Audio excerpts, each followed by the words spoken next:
Peace has cost you your strength. Victory has defeated you.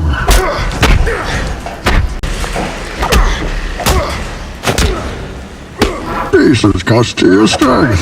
Victory has defeated you. Shalom, shalom. First and foremost, I would like to say, Call Halal Yahweh, Bahashem Yahweh Shai, Bahashem Rakakwadash. That is to say, all praise to the Most High God, whose name is Yahweh, and the name of his only begotten Son, Yahweh Shai, whom the world ignorantly calls Jesus Christ, through the Holy Spirit, Rakakwadash. Double honors to the apostles and the elders at Great Millstone who taught me this truth. Shalom to the 144,000, as well as the rest of the hopeful elect, men and women of Israel scattered abroad through the four corners of the earth. All right, this your brother Yara Damba coming back at you with what I hope to be another short yet edifying lesson. All right. And the title of this lesson is going to be Victory Has Defeated You. Okay. This comes from two places. You know, first, the brother reminded me, the brother Yalad, you know, he brought it out in class. Okay. The quote from the Dark Knight Rises movie with Bane, which is that's my favorite movie villain, you know. He was whooping on Batman, okay, and he had a quote, as you've seen in the beginning of the video, the clip in the beginning of this video. He said, peace has cost you your strength. Victory has defeated you, right?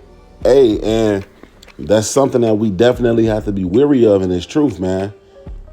Allowing victory to defeat us, you know, allowing that spirit of complacency to come upon us. Okay, we always have to continue to be working and striving to be better. Okay, but because I got it pulled up right here, we're striving for the masteries, man. Okay, so let's just get it going. 2 Timothy 2:1, it says, "Thou therefore, my son, be strong in grace that is in Mashiach Yahushai, and the things that thou hast heard of me and among many witnesses, thou commit thou to faithful men who shall be able to teach others also." Right? Hey, so we gotta teach. If the Lord put the spirit on you to teach, man, you got to teach. If you somebody who ain't started teaching yet, but it's hiding your spirit to start to teach, you need to be teaching, man. And I'm speaking to the men out there, of course. Okay. Continuing on in verse 3, it says, "Thou therefore endure hardness as a good soldier of Yahushua Mashiach.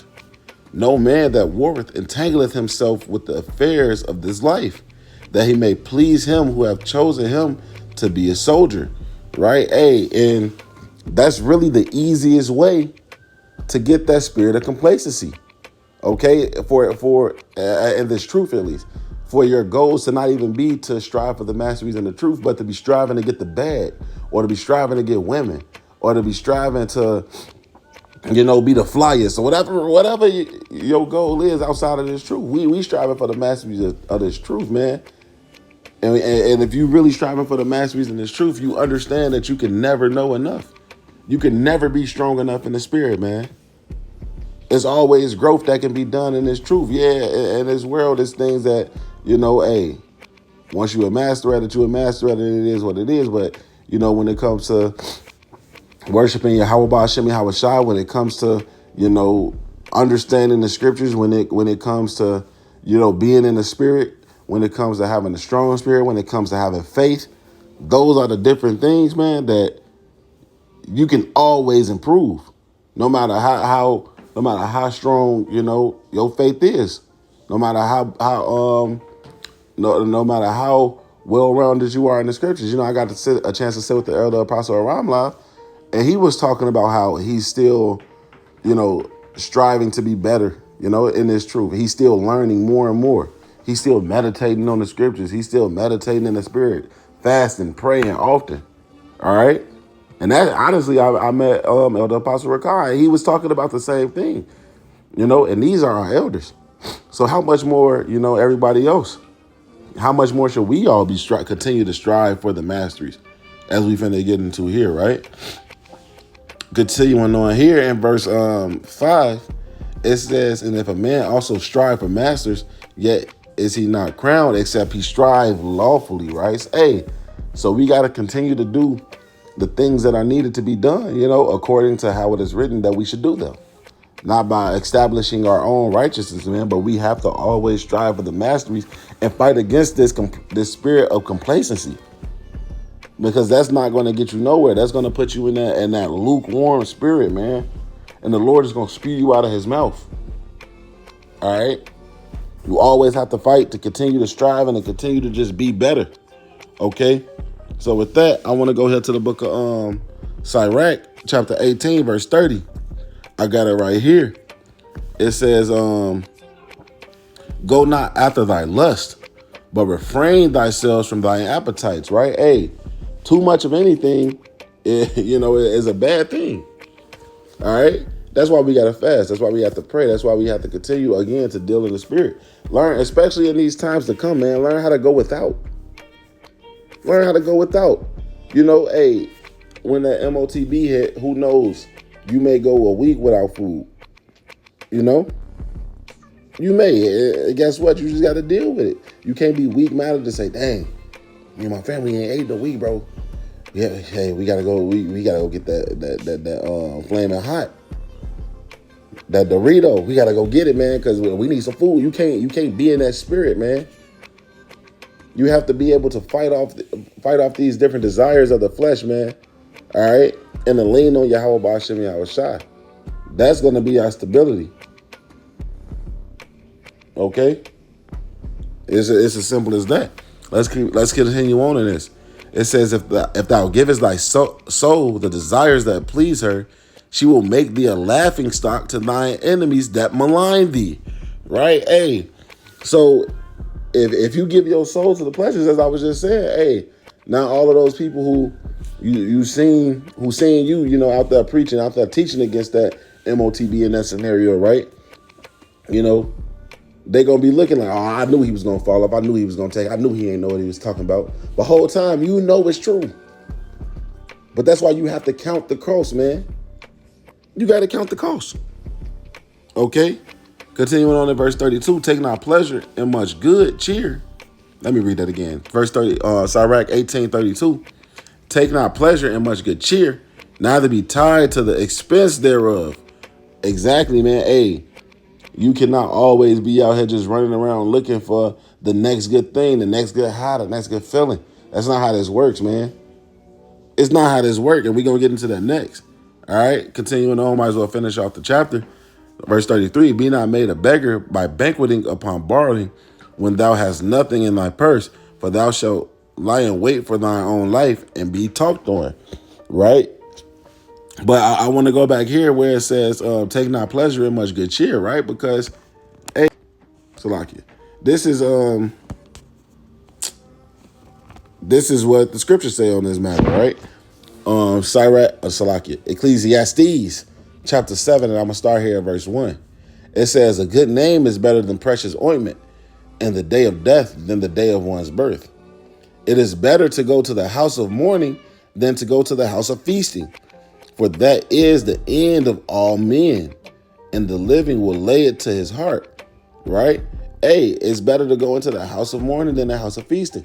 And if you're in the house of mourning, you're actually watching, understanding what's going on. You're on your post as a watchman for the house of Israel, right? But if you out here in the house of feasting, in the house of mirth, then, hey, you out here just into all types of folly, Salakia. You out here into all types of folly, man. Right? And you're not even worried about the things to come. And don't get me wrong, it is a balance to it. It is a balance to it. But hey, you can't overly be in that house of mirth though. All right? Continuing on here in verse 3. Sorrow is better than laughter, for by the sadness of the countenance, the heart is made better. Hey, when you in an uncomfortable situation, man, when you out of that spirit of complacency, that's when the most growth comes, because you're actually doing, the most work on improving yourself as a man. When you understand that you're not where you need to be, when you don't know as much as you need to know, that's when you're on fire about, praying, fasting, studying, all of these different things. But when you're complacent, you think, hey, I got it. It's all good. Yeah, when you complacent, man, you just feel like, oh, I'm good. I know it. I know it. It's all good. I ain't got to worry about that. That's when you start slacking. That's when you get to the point where you ain't read in a week. You ain't read in a month. You know, you look back, you ain't fasted in 4 months. And you like, geez. Right? And now you feeling sluggish in the spirit. And you wonder why. It was that spirit of complacency that came upon you, man. We got to fight against it. Okay? It's just that simple, man. And like I said, this is I guess you could say this would be an exhortation, starting with myself first and foremost. Always staying hot in the spirit. The Elder Bishop Fikaria, he always starts every class with that, man. We got to stay on fire. Can't be lukewarm. He starts every class with that, man. And it's true. It is so very true, man. So I got a few more scriptures here that I want to grab, and then I'm going to close this one out. All right. Proverbs 23. And I'll start here at verse 1. When thou sittest to eat with the ruler, consider diligently what is before thee, right? And put a knife to thy throat if thou be a man given to appetite. Now, as you got to say it, just in case somebody crazy. I ain't understanding what's going on. No, it's not saying actually put a knife to your throat. But it's saying keep your lust in check, man. Keep your lust in check. Period. Verse 3. Be not desirous of his dainties, for they are deceitful meat. Labor not to be rich. Cease from thine own wisdom. Okay? Hey, because again, those people who labor to be rich, if that's their whole life goal, what is it for you? What's going to happen? Right? And that's when people get into this spirit right here. And this is what happened to Judas Iscariot. All right? So like I want 1 Timothy chapter 6. Yep. 1 Timothy chapter 6 and 10. It says, for the love of money is the root of all evil, which while some coveted after, they have erred from the faith and pierced themselves through with many sorrows. Hey, who cares about this bag on this side, man? We look to be rich in spirit. That's the true riches, man. That's the true riches. What I believe that's let me see real quick. Revelation 2:9. All right. Revelation 2:9. I know thy works in tribulation and poverty, but thou art rich. Right? And I know the blasphemy of them that say they are Jews and are not, but are the synagogue of Satan. But it said they were in poverty, but they were rich. And let's look at this in some different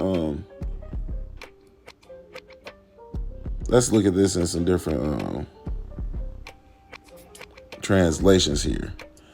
I want to get it in this app. Let me see it. I got more translations on this app. Salakia. Revelation 2:9. Let's see what the GNT and the Amplifier say. I know your troubles. I know that you are poor, but you are really rich. I know the evil things that are said against you by those who claim to be Jews and are not. They are the group that belongs to Satan. All right, let's see if we got some more here. That's pretty much it. And it's going into, being rich in spirit. That's the true riches.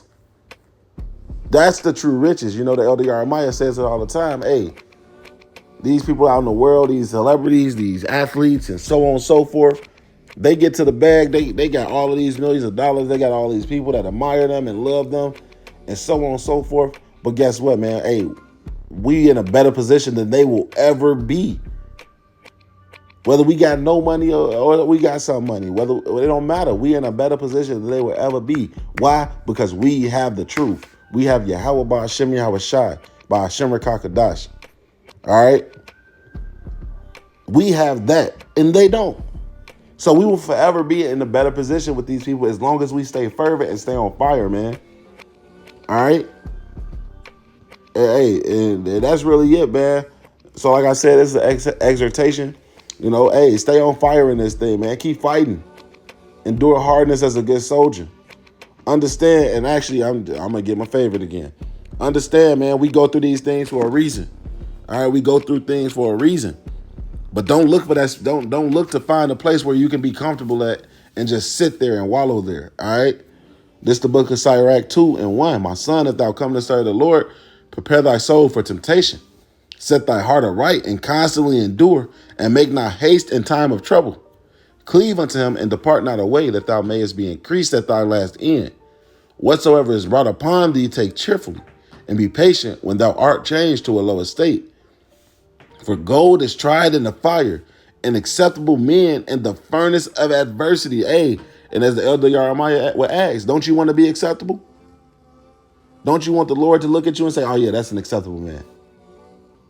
Right? Hey, so we got to go through these things. We can't be looking for the place to be complacent. All right?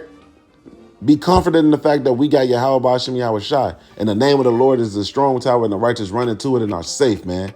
That's what we want to be confident in. That's where we want to understand, hey, yeah, no, we good. No matter what's going on around us, we're good. But we don't want to get complacent in the fact of, oh, I know everything that I need to know, or whatever it may be, man. And we don't want to be chasing after the riches of this world. Chase after the richness of spirit. All right. So Lord willing, this was an edifying lesson. I want to say, call halal Yahweh, Ba'ashem Yahweh Shai, Ba'ashem Rekakwadash. Double honors to the apostles and the elders at Great Millstone. A shalom to the 144,000, as well as the rest of the hopeful elect men and women of Israel scattered abroad through the four corners of the earth. A shalom and Kam Yasharallah.